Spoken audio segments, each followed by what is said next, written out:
Welcome back to the Coast to Coast podcast. I'm here with my buddy Parker Stone. We're going to be talking some more basketball action. How we doing, buddy? We're doing great. How you doing? I'm doing well, dude. I was looking at some preseason action yesterday. We kind of got going. The Knicks got a dub, but the Suns kind of caught my attention. You texted me, so I turned to that game, and they lost in Australia yesterday. Kind of embarrassing. What do you think? Okay. It is embarrassing and not embarrassing. I think it's embarrassing because obviously you're in the NBA. You're supposed to be the best players in the world. But I saw a tweet from some pro NBA player who's kind of lower on the skill level. He said there's pros everywhere in the world, and only 450 make it to the NBA on a roster. And so you're going to play amazing players, even if they're not in the NBA. Still, though, the NBA is held to a different level caliber of play. So it's still a little embarrassing, but I honestly love seeing that. I love seeing the Australian boys coming out firing. Yeah, I mean, the competition was definitely there. I mean, the Suns lost 134 to 124. They did have starters and rotation players playing. All of their starters got 22 minutes, and bench players got some rotation time. But one of the things you told me, you said you had some thoughts about Devin Booker. So I kind of wanted to ask you a little bit more about that, what you thought of him as a player. I definitely think he's very talented, very skilled, and I think he could definitely become an amazing player. Right now, I don't love him. I'm just not a big fan of him. Just because his defense isn't anything special. His offense, he's a great scorer, very talented scorer. But that's basically all I see of him is a scorer, just straight scoring. He doesn't make that well. I feel like he's not that much of a leader on the court. Honestly, I don't see him as a winner right now. Yeah, me either, dude. I mean, I really wanted to, but Game 7 against the Mavs, that was so disappointing.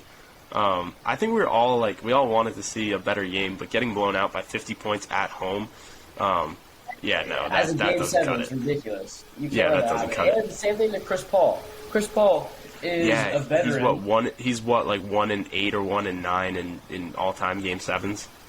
Something like that. It's crazy. He's portrayed as this winner and as this point guard whose mental is just off the charts.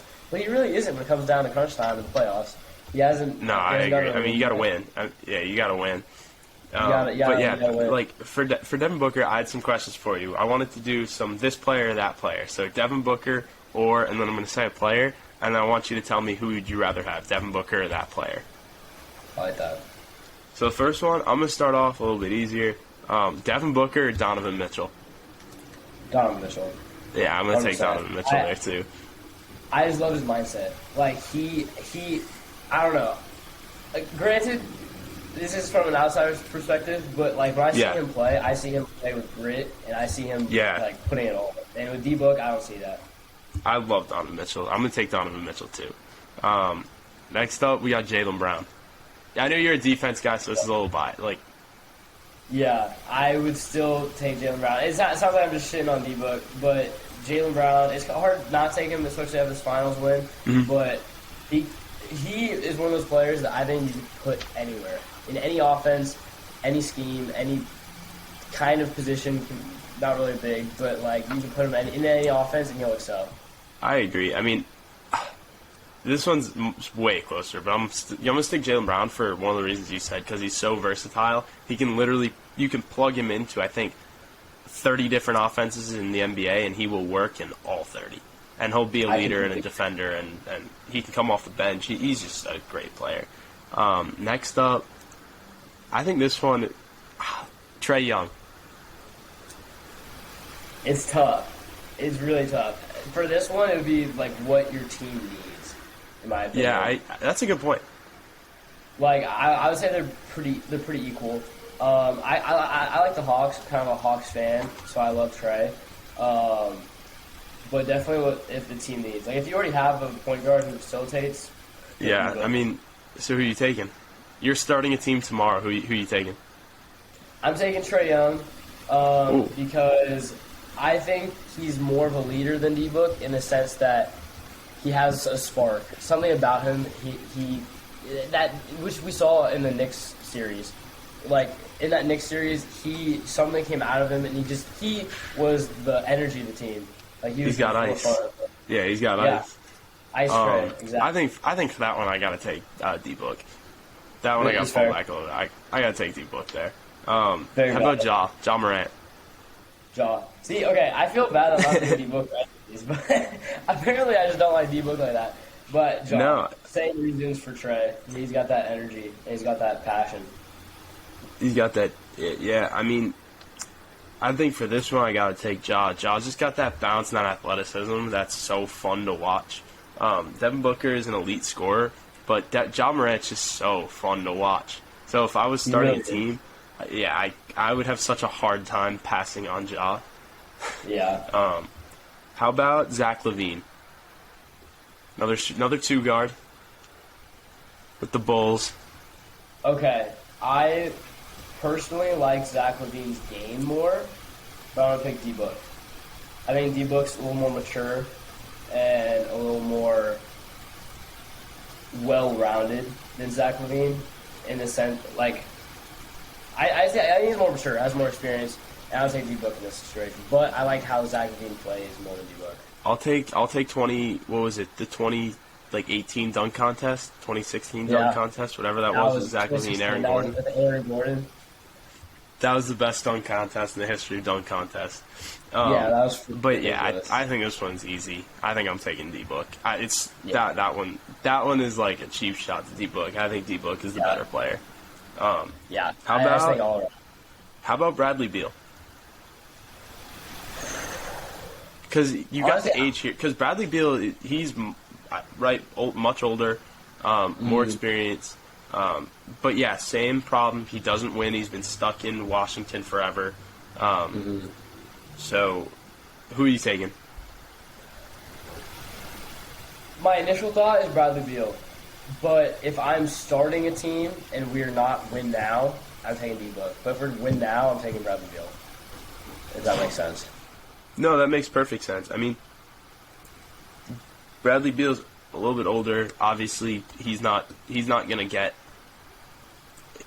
They're NBA players. They're always going to get better. But his game's not going to look a whole lot different in a couple of years versus Devin Booker's game, who could go to another level in a couple of years. It could. He could be top 5 easily. Yeah, I mean, for this one, I'm going to take Devin Booker again. I'm definitely way higher on D-Book than you. And then the last one I got on my list here, this one, if you take this guy over Devin Booker, I think I'm going to throw a fit. But how about Sixth Man of the Year, Tyler Herro? Oh, yeah, D-Book.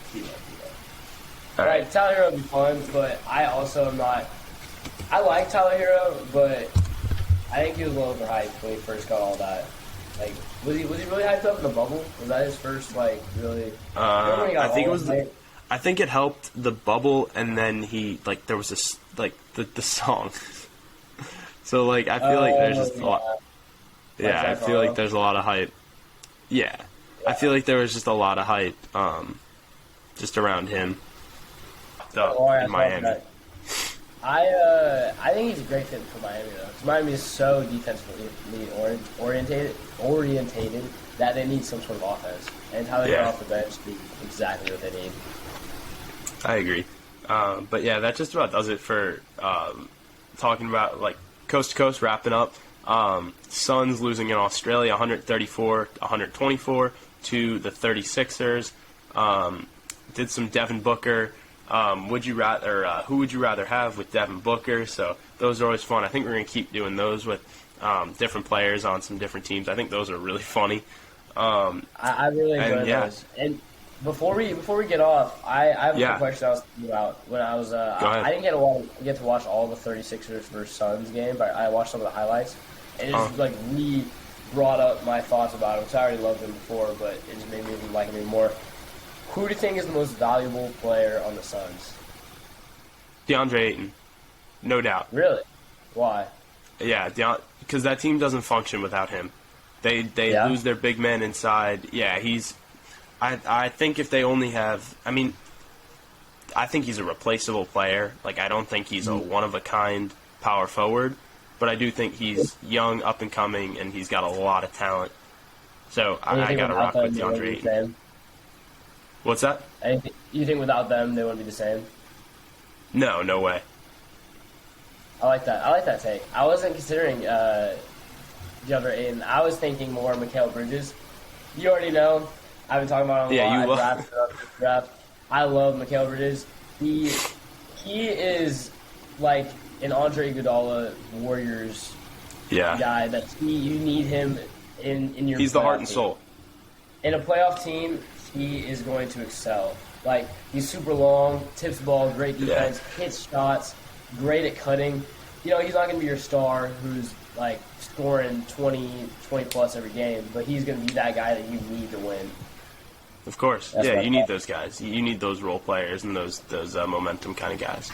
Yeah, I think he's, like, the perfect role player. Like, everything you need I like as a that. role player. Yeah. But you got anything else? That's about sums it up. All right, well, we'll get back at y'all in a little bit. I'm Jake Lazarus with Parker Stone with Coast to Coast Podcast. Make sure to drop a like, subscribe to Last Sports, and yeah, I'll catch y'all next time. Peace. Peace.